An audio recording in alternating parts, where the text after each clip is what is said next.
Bienvenue sur Contact Pro Live, c'est Germain Kaindo toujours à la présentation. Merci de nous avoir encore choisi cet après-midi pour un nouveau numéro que nous présentons chaque semaine. La semaine passée, nous avons démarré avec l'émission du province du Bas-Congo, donc du Congo central. Le Bas-Zaïre, comme on disait, nous les Zaïrois. Donc c'est le Bas-Zaïre, le Congo central dont on en avait parlé la semaine passée. Aujourd'hui, nous allons poursuivre encore notre petit bonhomme de chemin. Nous irons dans le Kwango. Ça sera le deuxième province que nous allons vous présenter. Donc, notre balade dans la République démocratique du Congo se justifie parce que nous avions remarqué quelque chose que beaucoup de gens ne savaient pas effectivement se situer sur la carte de la République démocratique du Congo. Cela, ce n'est pas de leur faute. Peut-être que la géographie n'est pas mieux enseignée ou bien peut-être c'est une certaine ignorance. Et nous avons décidé de vous apporter quand même quelque chose pour essayer un peu de vous situer. Cela vous aidera aussi dans toutes vos démarches, dans l'information qui circule où il y a beaucoup de choses qui se passent. On vous dira que tel peuple ou tel peuple, et beaucoup de gens ne savent pas se situer. Nous avions remarqué ça et nous nous disons que non, si nous pouvons apporter une petite solution en vous informant de temps en temps sur la réalité de notre pays. Donc, nous avons commencé par parler de la région.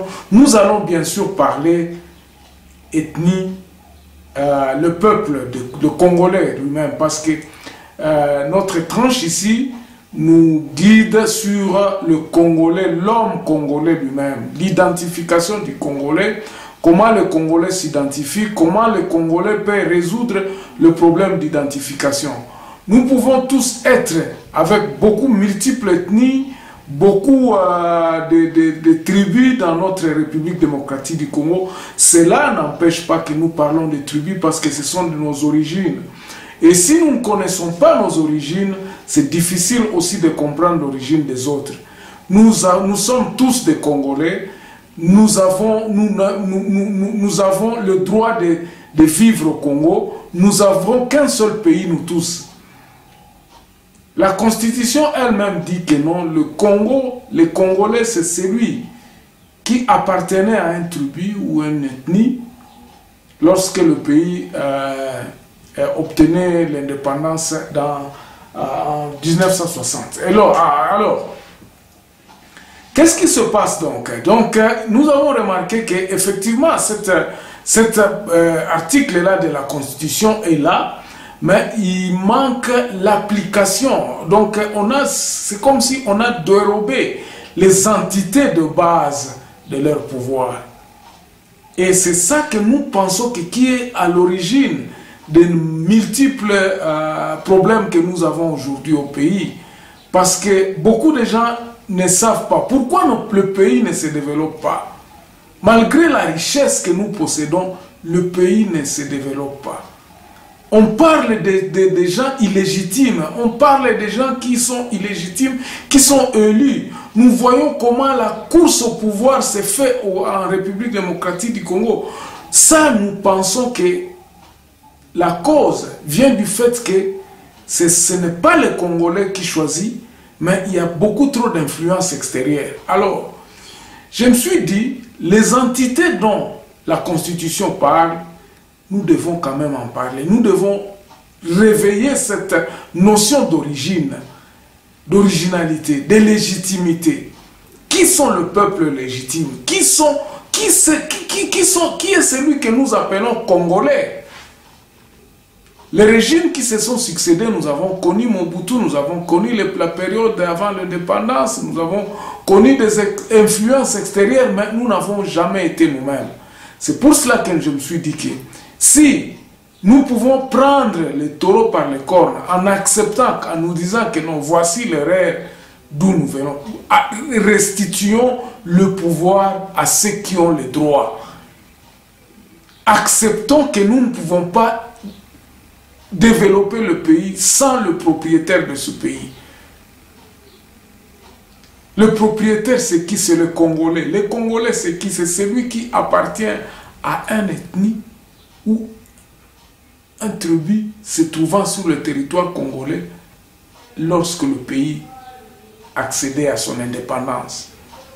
Donc c'est ça. Et si nous allons à l'encontre de ça, nous allons connaître tout ce que nous connaissons aujourd'hui. Des guerres interethniques, tout ça. Pourtant, toutes ces histoires ici n'existent pas lorsque il y avait les royaumes et tout ça. Dans le royaume, il y avait des administrations. Nous pouvons donc relier tout ce que nous savons aujourd'hui comme intellectuels et commencer à encadrer ce qui sont des droits des Congolais. Alors, nous avons prôné effectivement le recensement. Nous nous sommes dit que chaque tribu devrait se recenser parce que ce sont eux-mêmes qui se connaissent. Ce sont eux qui connaissent disons, les propriétaires. Bango mokone mutuba yebi makambu o ndenge zalaka na bamboka na bango. Pour mieux expliquer ça en lingala, c'est comme ça. Donc, kila batu kwenye biko, kila famille, kila tribu, Bashi, Bahavu, Barega, pour aller dans le Kivu. Lorsque nous allons à l'Équateur, Tozui Bamongo, Tozui Bambunza, Tozui Bamongo, Basakata, tout ça. On va à Kisangani, on va voir là les Ema, toutes les tribus de Kisangani là. Alors aujourd'hui nous sommes dans la région du Kwango. La région du Kwango, c'est une province du Kwango et depuis 2015 une province de la République démocratique du Congo. Et à la suite de l'éclatement de la province de Bandundu, la province du Kwango a une superficie de 89 974 000 km². Donc, il a à peu près combien? 1, 2, 3, 4, 5 territoires. Et la ville, donc le district, donc la ville, comment dirais-je, la région, la ville de la région, c'est Kenge. C'est là où réside le gouverneur du Kwango. Donc, dans le Kwango, nous avons donc 5 territoires: Fechi, Maemba, Kasongolunda, Kenge et Popo Kabaka. Ça, ce sont là les territoires de Kenge, hein, de Kwango. Alors, ce territoire-là, il est vraiment très agricole. Et quels sont les peuples qui habitent ici dans le Kwango? Donc, les tribus qui habitent ici, ce territoire a combien? Il dit que les Lunda, les Chokwe, les Chi, les Sinchi et les Minungu, ça, ce sont les tribus qui habitent à Kaemba. Donc, ce sont là les originaux de Kaemba, les Lunda, les Chokwe, les Chichi et les Minungu. Dans les territoires de Kasongolunda, là aussi, il y a encore un mix. Il y a l'ethnie Yaka qui est là, les Basuku, les Olo et les Chokwe. Et dans le territoire de Kenge, donc, il y a deux grandes tribus, les Yaka et les Mbala. Les Yaka sont les majoritaires de ce secteur de Mosamba, Ndinga et une partie de Pelende Nord. Alors que les Mbala sont les majoritaires dans le secteur de Kolosokoso. Alors, le territoire de Popo Kabaka, il y a deux grandes tribus, les Yaka 95% et les Mbala. Voilà un peu sur le plan donc géographique, sur le plan ethnique quoi. Mais sur le plan géographique, nous allons voir que le territoire la province de Kwango se trouve est limitée au nord par la province du Kwilu, à l'est et à l'ouest par les provinces de la province du Kasaï et la République d'Angola. Au sud, c'est la République d'Angola. À l'ouest, c'est la République d'Angola. Donc, au sud-ouest, c'est la République d'Angola. À l'est, c'est de la province du central la province du Congo central et la ville de province de Kinshasa. Le chef-lieu c'est Kenge, comme je vous avais dit. Il y a combien de secteurs? Il y a des secteurs Bukangalonzo. Le fameux Bukangalonzo se trouve dans le Kwango. Et puis il y a Dinga, Kolokoso, Mosamba, Pelenge Nord. Dans le territoire de Fechi, nous avons le secteur de Fechi, Lubomu, Koso et Kaneketi. Dans le territoire de Kaemba, il y a le secteur Bangu, Moloshi, Kulunji, Bindu, Mwamusiko et Mwenjila. Dans le territoire de Kasongolunda, nous avons le secteur de Kizamba, Kinguzu, Panzi, Kibunda, Watemba, Mawanza, Kasongolunda et Kassa. Dans le territoire de Popokabaka, nous avons Lufuna, Popokabaka, hein, qui est aussi un secteur, et puis Nyoso. Voilà un peu situé, donc un peu le secteur dans le Kwango. Dans le Kwango. Maintenant, ces peuplements ici, ils ont eu certaines particularités dans le Kwango. Beaucoup d'entre eux parlaient, il y a des dialectes bien sûr, il y a tous ces petits, mais tous parlent le Kikongo et Bandundu. Les Kikongo, on appelle ça les Kikongo. Rappelez-vous que toutes ces histoires, toutes ces tribus ici venaient dans un royaume qu'on appelle le royaume du Congo. Le royaume de Bakou du Congo, oui. C'est sur le royaume de Congo origine, oui.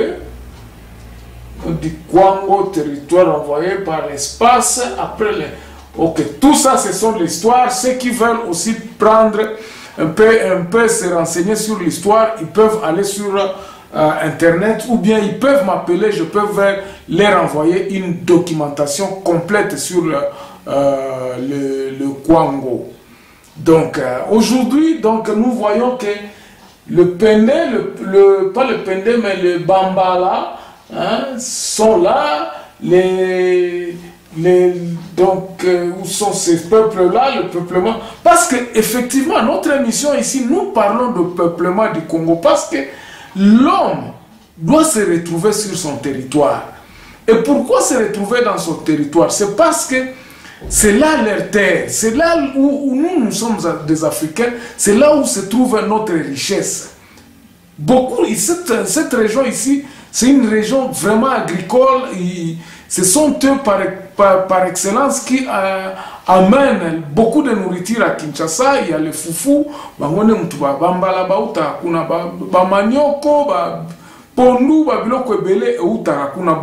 aviez suivi comment le gouvernement Kabila avait lancé le programme de Bukangalonzo. Ils ont des terres, et des terres où vous plantez et vous récoltez. Il n'y a pas à utiliser beaucoup d'engrais et tout ça.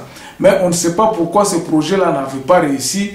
C'était un projet qui tombait. Pourquoi ça?